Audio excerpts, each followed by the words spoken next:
രാജാക്കന്മാരുടെ ഒന്നാം പുസ്തകം അധ്യായം 15. നെബാത്തിന്റെ മകൻ ജെറോബോവാമിന്റെ വാഴ്ചയുടെ 18-ാം വർഷം അബിയ യൂദായിൽ ഭരണം ആരംഭിച്ചു. അവൻ 3 വർഷം ജെറുസലേമിൽ ഭരിച്ചു. അബ്സലോമിന്റെ മകൾ മാഖ ആയിരുന്നു അവന്റെ അമ്മ. പിതാവിന്റെ പാപങ്ങളിൽ അവനും ഏർപ്പെട്ടു. കർത്താവിന്റെ സന്നിധിയിൽ വിശ്വസ്തനായി പ്രവർത്തിച്ച പിതാവായ ദാവീദിൻ്റേതുപോലെ ആയിരുന്നില്ല അവന്റെ ഹൃദയം. എങ്കിലും ദാവീദിനെ പ്രതി ദൈവമായ കർത്താവ് അബിയാമിന് കിരീടാവകാശിയായി ഒരു പുത്രനെ നൽകുകയും ജെറുസലേമിനെ സുസ്ഥിരമാക്കുകയും ചെയ്തു. ദാവീദ് ഹിത്യനായ ഊറിയായുടെ കാര്യത്തിലൊഴികെ കർത്താവ് കൽപ്പിച്ച യാതൊന്നിൽ നിന്നും ആയുഷ്കാലത്തൊരിക്കലും വ്യതിചലിക്കാതെ അവിടുത്തെ ദൃഷ്ടിയിൽ നീതി മാത്രം ചെയ്തു. അബിയാം ചെയ്ത മറ്റു കാര്യങ്ങൾ യൂദാ രാജാക്കന്മാരുടെ ദിനവൃത്താന്തത്തിൽ രേഖപ്പെടുത്തിയിട്ടുണ്ടല്ലോ. അബിയാമും ജെറോബോവാമും തമ്മിൽ ജീവിതകാലം മുഴുവൻ യുദ്ധം നടന്നു.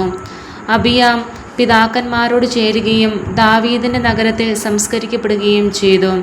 അവന്റെ മകൻ ആസ ഭരണമേറ്റു.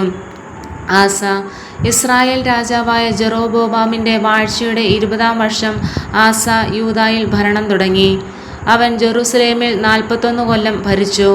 അവന്റെ പിതാമഹി അബ്സലോമിന്റെ മകൾ മാഖ ആയിരുന്നു.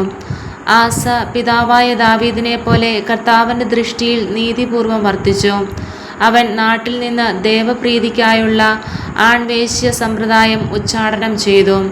പിതാക്കന്മാർ നിർമ്മിച്ച എല്ലാ വിഗ്രഹങ്ങളും നിർമ്മാർജ്ജനം ചെയ്തു. പിതാമഹിയായ മാഖ ആഷേരായ്ക്ക് മ്ലേച്ഛ വിഗ്രഹം നിർമ്മിച്ചതിനാൽ അവൻ അവളെ അമ്മറാണിയുടെ പദവിയിൽ നിന്ന് നീക്കി. വിഗ്രഹം തകർത്ത് കിദ്രോൺ അരുവിക്കരയിൽ ദഹിപ്പിച്ചു. എന്നാൽ അവൻ പൂജാഗിരികൾ നശിപ്പിച്ചില്ല. എങ്കിലും ജീവിതകാലം മുഴുവൻ ആസായുടെ ഹൃദയം കർത്താവിനോട് വിശ്വസ്തത പുലർത്തി. താനും തൻ്റെ പിതാവും കാഴ്ചയർപ്പിച്ച സ്വർണവും വെള്ളിയും പാത്രങ്ങളും അവൻ കർത്താവിൻ്റെ ആലയത്തിൽ കൊണ്ടുവന്നു. ആസായും ഇസ്രായേൽ രാജാവായ ബാഷായും തമ്മിൽ നിരന്തര യുദ്ധം നടന്നു. ഇസ്രായേൽ രാജാവായ ബാഷ യൂദായ്ക്കെതിരെ പുറപ്പെട്ടു. യൂദാ രാജാവായ ആസായുമായി ബന്ധം ഉണ്ടാകാതിരിക്കാൻ റാമ നിർമ്മിച്ചു. ആസ ദേവാലയത്തിലെയും കൊട്ടാരത്തിലെയും ഭണ്ഡാരത്തിൽ ശേഷിച്ചിരുന്ന സ്വർണവും വെള്ളിയും ദമാസ്കസിൽ വച്ചിരുന്ന ഹെസിയോന്റെ പൗത്രനും തബ്രിമോന്റെ മകനുമായ ബെൻഹദാദ് എന്ന സിറിയൻ രാജാവിന് കൊടുത്തയച്ചുകൊണ്ട് പറഞ്ഞു, നമ്മുടെ പിതാക്കന്മാർ തമ്മിലുണ്ടായിരുന്നതുപോലെ നമുക്കും സഖ്യം ചെയ്യാം. ഞാനിതാ സ്വർണവും വെള്ളിയും സമ്മാനമായി അയക്കുന്നു. ഇസ്രായേൽ രാജാവായ ബാഷ എൻ്റെ രാജ്യത്തിൽ നിന്ന് പിന്മാറുന്നതിന് അവനുമായുള്ള സഖ്യം വിച്ഛേദിക്കുക. ആസ രാജാവിൻ്റെ അഭ്യർത്ഥന സ്വീകരിച്ച് ബെൻഹദാദ് സേനാധിപന്മാരെ ഇസ്രായേൽ നഗരങ്ങൾക്കെതിരെ അയച്ചു. അവർ നഫ്താലി ദേശത്തോടൊപ്പം ഇയോൻ, ദാൻ, അബേൽ, ബത്മാക്ക, കിന്നറോത്ത് എന്നിവ കീഴടക്കി. ഇതറിഞ്ഞ് ബാഷ റാമായുടെ നിർമ്മാണം നിർത്തിവച്ച് തിർസായിൽ തന്നെ താമസിച്ചു.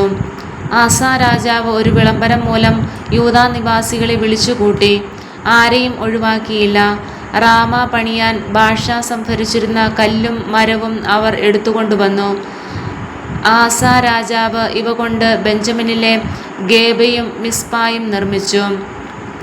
ആസായുടെ മറ്റു പ്രവർത്തനങ്ങളും ശക്തി വൈഭവവും അവൻ പണിയിച്ച നഗരങ്ങളുടെ വിവരങ്ങളും യൂദാ രാജാക്കന്മാരുടെ ദിനവൃത്താന്തത്തിൽ രേഖപ്പെടുത്തിയിട്ടുണ്ടല്ലോ. വാർദ്ധക്യത്തിൽ അവന് കാലിൽ രോഗം പിടിപെട്ടു. അവനും പിതാക്കന്മാരോട് ചേർന്നു പിതാവായ ദാവീദിന്റെ നഗരത്തിൽ സംസ്കരിക്കപ്പെട്ടു. അവന്റെ മകൻ യഹോഷാഫാത്ത് ഭരണമേറ്റു. ഇസ്രായേൽ രാജാക്കന്മാർ നാദാബ്. ജെറോബോവാമിന്റെ മകൻ നാദാബ് യൂദാ രാജാവായ ആസായുടെ 2-ാം ഭരണവർഷം ഇസ്രായേൽ ഭരണം ആരംഭിച്ചു. അവൻ 2 കൊല്ലം വാണു. തൻ്റെ പിതാവ് ഇസ്രായേലിനെ വഴിപിഴപ്പിച്ച പാപമാർഗത്തിൽ ചരിച്ച് അവൻ കർത്താവിൻ്റെ സന്നിധിയിൽ തിന്മ പ്രവർത്തിച്ചു. ഇസാക്കർ ഗോത്രത്തിൽപ്പെട്ട അഹിയായുടെ മകൻ ബാഷ അവനെതിരെ ഗൂഢാലോചന നടത്തി. നാദാബും ഇസ്രായേലും ഫിലിസ്തീയ നഗരമായ ഗിബെയോത്തോൺ ആക്രമിച്ചപ്പോൾ ബാഷ അവനെ വധിച്ചു. ഇങ്ങനെ യൂദാ രാജാവായ ആസായുടെ 3-ാം ഭരണവർഷം ബാഷ നാദാബിനെ കൊന്ന് തൽസ്ഥാനത്ത് വാണു. രാജാവായപ്പോൾ തന്നെ അവൻ ജെറോബോവാമിൻ്റെ വംശം മുഴുവൻ നശിപ്പിച്ചു. കർത്താവ് തൻ്റെ ദാസനും ഷിലോന്യാനുമായ അഹിയ വഴി അരുളി ചെയ്തിരിക്കുന്നതുപോലെ അവൻ്റെ സന്തതികളിൽ ആരും അവശേഷിച്ചില്ല. ജെറോബോവാം ചെയ്തതും ഇസ്രായേലിനെ കൊണ്ട് ചെയ്യിപ്പിച്ചതുമായ പാപങ്ങൾ ഇസ്രായേലിൻ്റെ ദൈവമായ കർത്താവിൻ്റെ കോപം ജ്വലിപ്പിച്ചതിനാലാണ് ഇത് സംഭവിച്ചത്. നാദാബിനെ കുറിച്ചുള്ള മറ്റു വിവരങ്ങളും അവൻ്റെ പ്രവർത്തനങ്ങളും ഇസ്രായേൽ രാജാക്കന്മാരുടെ ദിനവൃത്താന്തത്തിൽ രേഖപ്പെടുത്തിയിട്ടുണ്ടല്ലോ. ആസായും ഇസ്രായേൽ രാജാവായ ബാഷായും തമ്മിൽ നിരന്തരം യുദ്ധം നടന്നു. ബാഷ യൂദാ രാജാവായ ആസായുടെ 3-ാം ഭരണവർഷം അഹിയായുടെ മകൻ ബാഷ ഭരണമേറ്റു. അവൻ 24 വർഷം ഇസ്രായേൽ രാജാവായി തിർസായിൽ വാണു. അവനും കർത്താവിൻ്റെ സന്നിധിയിൽ തിന്മ പ്രവർത്തിച്ചു. ജെറോബോവാമിൻ്റെ മാർഗങ്ങളിലും ഇസ്രായേലിനെ വഴിപിഴപ്പിച്ച അവൻ്റെ പാപങ്ങളിലും ബാഷ വ്യാപരിച്ചു. അധ്യായം 16. ഹനാനിയുടെ മകൻ യേഹു വഴി കർത്താവ് ബാഷായ്ക്കെതിരെ അരുൾ ചെയ്തു: ഞാൻ നിന്നെ പൊടിയിൽ നിന്നുയർത്തി എൻ്റെ ജനമായ ഇസ്രായേലിൻ്റെ രാജാവാക്കി. എന്നാൽ നീ ജെറോബോവാമിൻ്റെ വഴിയിൽ നടക്കുകയും എൻ്റെ ജനമായ ഇസ്രായേലിനെ കൊണ്ട് പാപം ചെയ്യിപ്പിച്ച് എന്നെ പ്രകോപിപ്പിക്കുകയും ചെയ്തു. ഞാൻ ബാഷായെയും അവൻ്റെ വംശത്തെയും നിശേഷം നശിപ്പിക്കും. നിന്റെ ഭവനം നെബാരാത്തിൻ്റെ മകൻ ജെറോബോവാമിൻ്റെ ഭവനം പോലെയാക്കും. പട്ടണത്തിൽ വച്ച് മരിക്കുന്ന ബാഷ വംശജരെ നായ്ക്കൾ ഭക്ഷിക്കും. വയലിൽ വെച്ച് മരിക്കുന്നവരെ ആകാശപ്പറവകളും. ബാഷായുടെ മറ്റെല്ലാ പ്രവർത്തനങ്ങളും ശക്തി വൈഭവവും ഇസ്രായേൽ രാജാക്കന്മാരുടെ ദിനവൃത്താന്തത്തിൽ രേഖപ്പെടുത്തിയിട്ടുണ്ടല്ലോ. ബാഷായും പിതാക്കന്മാരോട് ചേർന്നു തിർസായിൽ സംസ്കരിക്കപ്പെട്ടു. അവൻ്റെ മകൻ ഏല ഭരണമേറ്റു. ജെറോബോവാമിൻ്റെ ഭവനത്തെ പോലെ കർത്താവിൻ്റെ സന്നിധിയിൽ പാപം ചെയ്ത് അവിടുത്തെ പ്രകോപിപ്പിക്കുകയും ആ ഭവനത്തെ നശിപ്പിക്കുകയും ചെയ്തുകൊണ്ടാണ് ഹനാനിയുടെ മകനായ യേഹു പ്രവാചകൻ വഴി കർത്താവ് ബാഷായ്ക്കും അവൻ്റെ വംശത്തിനുമെതിരായി സംസാരിച്ചത്. ഏല യൂദാ രാജാവ് ആസായുടെ 26-ാം ഭരണവർഷം ബാഷായുടെ മകൻ ഏല ഇസ്രായേലിൻ്റെ രാജാവായി തിർസായിൽ ഭരണം തുടങ്ങി. അവൻ 2 വർഷം വാണു. എന്നാൽ അവൻ്റെ തേർപ്പടയുടെ പകുതിയുടെ അധിപനായിരുന്ന സിമ്രി അവനെതിരെ ഗൂഢാലോചന നടത്തി. തിർസായിലെ നഗരാധിപനായ അർസായുടെ ഭവനത്തിൽ ഏല മദ്യപിച്ച് മത്തനായി കിടക്കുകയായിരുന്നു. സിമ്രി അകത്തുകിടന്ന് അവനെ വധിച്ചു. അവൻ രാജാവായി. യൂദാ രാജാവായ ആസായുടെ 27-ാം ഭരണവർഷത്തിലാണ് ഇത് സംഭവിച്ചത്. രാജാവായ ഉടനെ അവൻ ബാഷാ ഭവനത്തെ മുഴുവൻ കൊന്നൊടുക്കി. ബാഷായുടെ ബന്ധുക്കളോ സ്നേഹിതരോ ആയി ഒരു പുരുഷനും അവശേഷിച്ചില്ല.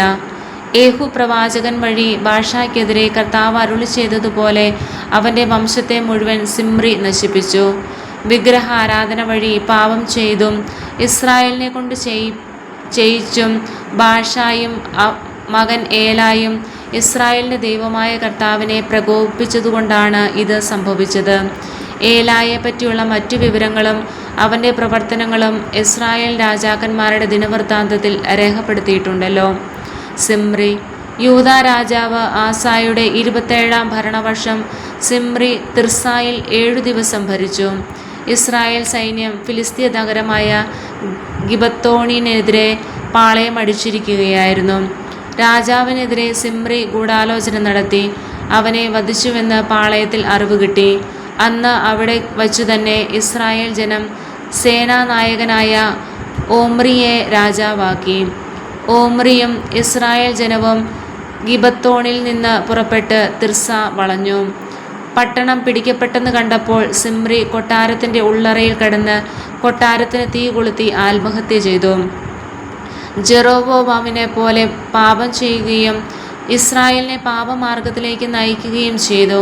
കർത്താവിൻ്റെ സന്നിധിയിൽ തിന്മ പ്രവർത്തിച്ചതിനാലാണ് അവന് ഇത് സംഭവിച്ചത്. സിമ്രിയെക്കുറിച്ചുള്ള മറ്റു വിവരങ്ങളും അവൻ്റെ ഗൂഢാലോചനയും ഇസ്രായേൽ രാജാക്കന്മാരുടെ ദിനവൃത്താന്തത്തിൽ രേഖപ്പെടുത്തിയിട്ടുണ്ടല്ലോ. ഓമ്രി ഇസ്രായേൽ ജനം ഇരുചേരികളായി പിരിഞ്ഞു. ഗിനാത്തിൻ്റെ മകൻ തിബ്നിയെ രാജാവാക്കാൻ ഒരു വിഭാഗം അവൻ്റെ പക്ഷത്തും മറുഭാഗം ഓമ്രിയുടെ പക്ഷത്തും ചേർന്നു. ഓമ്രി പക്ഷം ഗിനാത്തിൻ്റെ മകൻ തിബ്നിയുടെ അനുയായികളെ തോൽപ്പിച്ചു. തിബ്നി മരിക്കുകയും ഓമ്രി രാജാവാകുകയും ചെയ്തു. യൂദാ രാജാവായ ആസായുടെ 31 ഭരണവർഷം ഓമ്രി ഇസ്രായേൽ രാജാവായി. 12 വർഷം അവൻ ഭരിച്ചു. 6 വർഷം തിർസായിലാണ് വാണത്. 2 താലന്ത് വെള്ളിക്ക് അവൻ ഷെമേറിൻ്റെ കയ്യിൽ നിന്ന് സമരിയ മല വാങ്ങി. ചുറ്റും കോട്ട കെട്ടി പട്ടണം നിർമ്മിച്ചു. പട്ടണത്തിന് മലയുടെ ഉടമസ്ഥനായ ഷെമേറിൻ്റെ നാമം ആസ്പദമാക്കി സമരിയ എന്ന് പേരിട്ടു. ഓമ്രി കർത്താവിൻ്റെ സന്നിധിയിൽ തിന്മ പ്രവർത്തിച്ചു. മുൻഗാമികളെക്കാളേറെ തിന്മയിൽ മുഴുകി.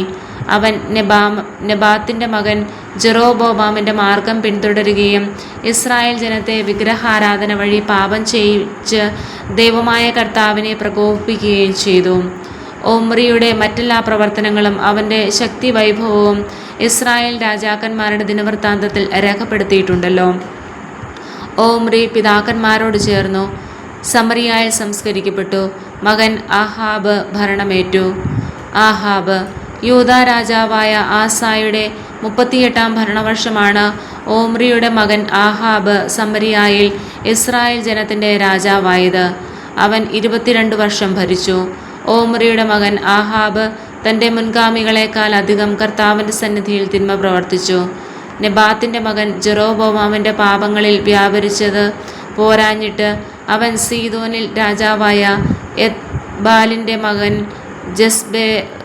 ജസേബെലിനെ വിവാഹം ചെയ്യുകയും ബാൽദേവനെ ആരാധിക്കുകയും ചെയ്തു. സമരിയായിൽ താൻ പണിയിച്ച ബാൽ ക്ഷേത്രത്തിൽ ബാലിന് അവൻ ഒരു ബലിപീഠം സ്ഥാപിച്ചു. അവൻ ഒരു ആഷേര പ്രതിഷ്ഠയും ഉണ്ടാക്കി. തൻ്റെ മുൻഗാമികളെക്കാൾ അധികമായി ആഹാബ് ഇസ്രായേലിൻ്റെ ദൈവമായ കർത്താവിനെ പ്രകോപിപ്പിച്ചു. അവൻ്റെ കാലത്ത് ബഥേലിലെ ഹീയേൽ ജെറീക്കോ പണിയിച്ചു. നൂനിൻ്റെ മകൻ ജോഷുവ വഴി കർത്താവ് അരുളി ചെയ്തതുപോലെ നഗരത്തിൻ്റെ അടിസ്ഥാനമിട്ടപ്പോൾ അവൻ മൂത്ത മകൻ അബിറാമും കവാടം നിർമ്മിച്ചപ്പോൾ ഇളയ മകൻ സെഹൂബും നഷ്ടപ്പെട്ടു. അധ്യായം 17. ഏലിയായും വരൾച്ചയും. ഗിലെയാദിലെ തിഷ്ബയിൽ നിന്നുള്ള ഏലിയ പ്രവാചകൻ ആഹാബിനോട് പറഞ്ഞു, ഞാൻ സേവിക്കുന്ന ഇസ്രായേലിൻ്റെ ദൈവമായ കർത്താവാണേ, വരും കൊല്ലങ്ങളിൽ ഞാൻ പറഞ്ഞല്ലാതെ മഴയോ മഞ്ഞോ പെയ്യുകയില്ല. കർത്താവ് ഏലിയായോട് അരുളി ചെയ്തു, നീ പുറപ്പെട്ട് ജോർദാന് കിഴക്കുള്ള കെറീത്ത് അരുവിക്ക് സമീപം ഒളിച്ചു താമസിക്കുക. നിനക്ക് അരുവിയിൽ നിന്ന് വെള്ളം കുടിക്കാം. ഭക്ഷണം തരുന്നതിന് കാക്കകളോട് ഞാൻ കൽപ്പിച്ചിട്ടുണ്ട്. അവൻ കർത്താവിൻ്റെ കൽപ്പനയനുസരിച്ച് ജോർദാന് കിഴക്കുള്ള കെറീത്ത് നീർച്ചാലിനരികെ ചെന്ന് താമസിച്ചു. കാക്കകൾ കാലത്തും വൈകിട്ടും അവന് അപ്പവും മാംസവും കൊണ്ടുവന്ന് കൊടുത്തു. അരുവിയിൽ നിന്ന് അവൻ വെള്ളം കുടിച്ചു. മഴ പെയ്യായകയാൽ കുറേ നാളുകൾ കഴിഞ്ഞപ്പോൾ അരുവി വറ്റി. ഏലിയ സറേഫാത്തിൽ. കർത്താവ് ഏലിയായോട് അരുളി ചെയ്തു, നീ സീദോനിലെ സറേഫാത്തിൽ പോയി വസിക്കുക. അവിടെ നിനക്ക് ഭക്ഷണം തരുന്നതിന് ഞാൻ ഒരു വിധവയോട് കൽപ്പിച്ചിട്ടുണ്ട്. ഏലിയ സറേഫാത്തിലേക്ക് മടങ്ങി. പട്ടണ കവാടത്തിലെത്തിയപ്പോൾ ഒരു വിധവ വിറക് ശേഖരിക്കുന്നത് കണ്ടു. അവൻ അടുത്തു ചെന്ന് കുടിക്കാൻ ഒരു പാത്രം വെള്ളം തരിക എന്ന് പറഞ്ഞു. അവൾ വെള്ളം കൊണ്ടുവരുവാൻ പോകുമ്പോൾ അവൻ അവളോട് പറഞ്ഞു, കുറച്ച് അപ്പവും കൊണ്ടുവരിക. അവൾ പറഞ്ഞു, നിന്റെ ദൈവമായ കർത്താവാണേ, എൻ്റെ കയ്യിൽ അപ്പമില്ല. ആകെയുള്ളത് കലത്തിൽ ഒരു പിടി മാവും ഭരണിയിൽ അല്പം എണ്ണയുമാണ്.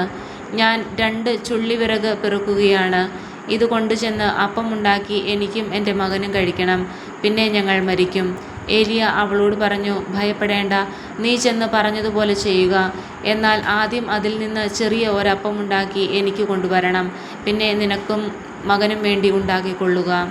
എന്തെന്നാൽ താൻ ഭൂമിയിൽ മഴ പെയ്യ്ക്കുന്നതുവരെ കലത്തിലെ മാവ് തീർന്നു പോവുകയില്ല, ഭരണിയിലെ എണ്ണ വറ്റുകയുമില്ല എന്ന് ഇസ്രായേലിൻ്റെ ദൈവമായ കർത്താവ് അരുളി ചെയ്യുന്നു. അവൾ ഏലിയ പറഞ്ഞതുപോലെ ചെയ്തു. അങ്ങനെ അവളും കുടുംബവും അവനും അനേക ദിവസം ഭക്ഷണം കഴിച്ചു. ഏലിയ വഴി കർത്താവ് അരുളി ചെയ്തതുപോലെ കലത്തിലെ മാവ് തീർന്നു പോയില്ല, ഭരണിയിലെ എണ്ണ വറ്റിയുമില്ല. ആ ഗൃഹനായികയുടെ മകൻ ഒരു ദിവസം രോഗബാധിതനായി. രോഗം മൂർച്ഛിച്ച് ശ്വാസം നിലച്ചു. അവൾ ഏലിയായോട് പറഞ്ഞു, ദൈവപുരുഷ, എന്തുകൊണ്ടാണ് അങ്ങ് എന്നോട് ഇങ്ങനെ ചെയ്തത്? എൻ്റെ പാപങ്ങൾ അനുസ്മരിപ്പിക്കാനും എൻ്റെ മകനെ കൊല്ലുവാനുമാണോ അങ്ങ് ഇവിടെ വന്നത്? ഏലിയ പ്രതിവചിച്ചു, നിന്റെ മകനെ ഇങ്ങ് തരിക. അവനെ അവളുടെ മടിയിൽ നിന്നെടുത്ത് ഏലിയ താൻ പാർക്കുന്ന മുകളിലത്തെ മുറിയിൽ കൊണ്ടുപോയി കട്ടിലിൽ കിടത്തി. അനന്തരം അവൻ ഉച്ചത്തിൽ പ്രാർത്ഥിച്ചു, എൻ്റെ ദൈവമായ കർത്താവേ, എനിക്കിടം തന്നവളാണ് ഈ വിധവ. അവളുടെ മകൻ്റെ ജീവൻ എടുത്തുകൊണ്ട് അവിടുന്ന് അവളെ പീഡിപ്പിക്കുകയാണോ? പിന്നീട് അവൻ ബാലൻ്റെ മേൽ 3 പ്രാവശ്യം കിടന്ന് കർത്താവിനോട് അപേക്ഷിച്ചു, എൻ്റെ ദൈവമായ കർത്താവേ, ഇവൻ്റെ ജീവൻ തിരികെ കൊടുക്കണമേ. കർത്താവ് ഏലിയായുടെ അപേക്ഷ കേട്ടു. കുട്ടിക്ക് പ്രാണൻ വീണ്ടു കിട്ടി. അവൻ ജീവിച്ചു. ഏലിയ ബാലനെ മുകളിലത്തെ മുറിയിൽ നിന്ന് താഴെ കൊണ്ടുവന്ന് അമ്മയെ ഏൽപ്പിച്ചുകൊണ്ട്, ഇതാ നിന്റെ മകൻ ജീവിച്ചിരിക്കുന്നു എന്ന് പറഞ്ഞു. അവൾ ഏലിയായോട് പറഞ്ഞു, അങ്ങ് ദൈവപുരുഷനാണെന്നും അങ്ങയുടെ വാക്ക് സത്യമാണെന്നും കർത്താവിൻ്റെ വചനമാണെന്നും ഇപ്പോൾ എനിക്ക് ഉറപ്പായി.